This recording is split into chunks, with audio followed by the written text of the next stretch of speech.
By this week, we would have already known that Malaysia is divided to two regions, the Peninsula and the East. The question is, what is the nature of the persistent tension between the two regions? Is the possibility of actual secession real? How are the challenges different in Sabah and Sarawak? What is the profile of the secessionist organizations? And what traction are they gaining? This week, we feature Nadira Ilana, a Malaysian filmmaker and writer who originated from Sabah, to help us understand this tension.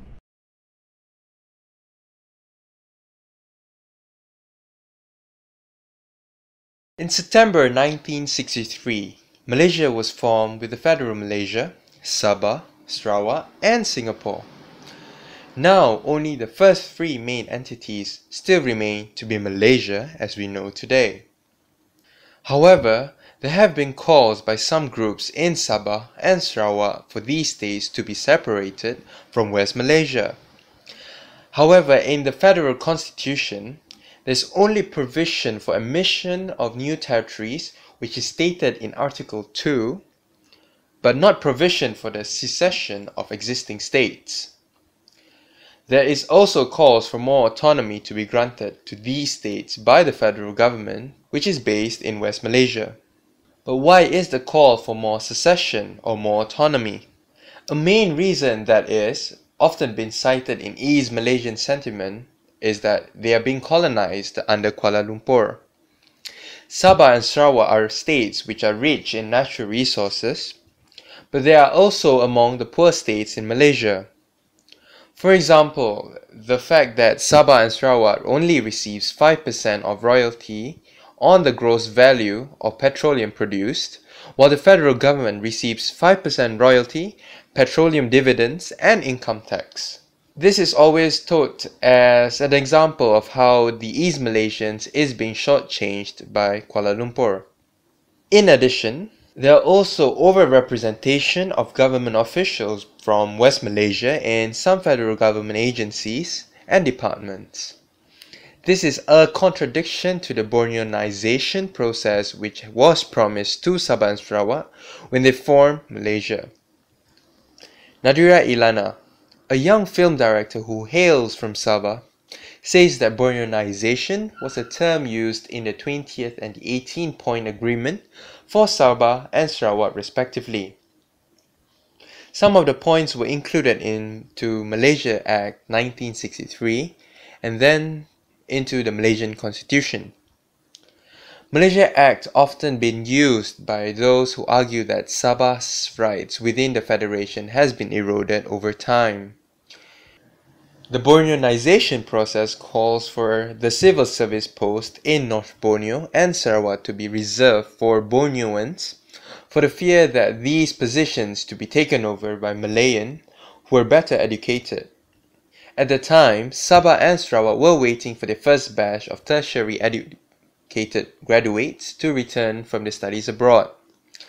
It asked for the British civil servants to leave gradually so that qualified Borneoans could fill up the civil service positions.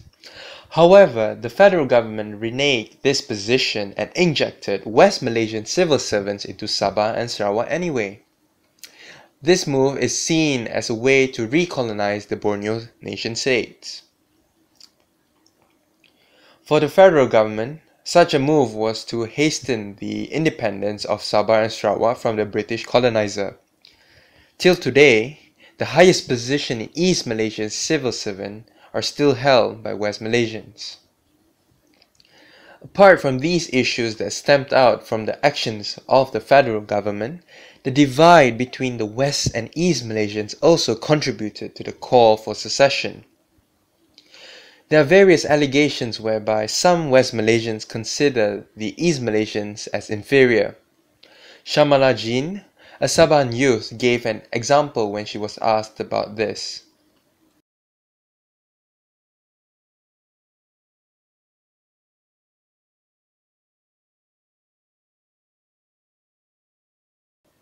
Due to these contentions, movements that questions the position of Sabah and Sarawak has started to emerge.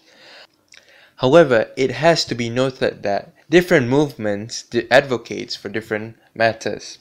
For instance, there are movements that advocate for a total separation from Sabah and Sarawak from Peninsula Malaysia. According to Nathan Hong, a Sarawakian youth, he will categorize some of the groups as less movements and more sentiments. To him, there is only one group in Sarawak, which is the Sarawak for Sarawakians movement, or S4S, that has the widest appeal and most vocal one. Nathan sees S4S as an umbrella organization that encompasses multitude of differing opinions and how the best to approach this whole issue, from the complete secession to the decentralization of power from the federal government. To him, the S4S movement is like an idea, an appeal to the Sarawakian to do something for Sarawak. And support for this is a support for the idea of doing something for their home state. The details of which faction, which idea does one support more than the other, comes later. In other words, Nathan says that all Sarawakians want to do something for Sarawak. That is a given. But we all, in one way or another, disagree to what exactly we want for Sarawak. This means that at this point, it is difficult to say with certainty what the majority of Sabahans and Sarawakians, particularly the youth, want for their home states. Like what Nadira says, I do not think that the youth are more attracted to the movement. I know people of various backgrounds who agree or disagree with the secession. Nadira's sentiment is shared by Shamala, who says that from my point of view, from how many people I have encountered, it is equal. Some wants to separate and otherwise.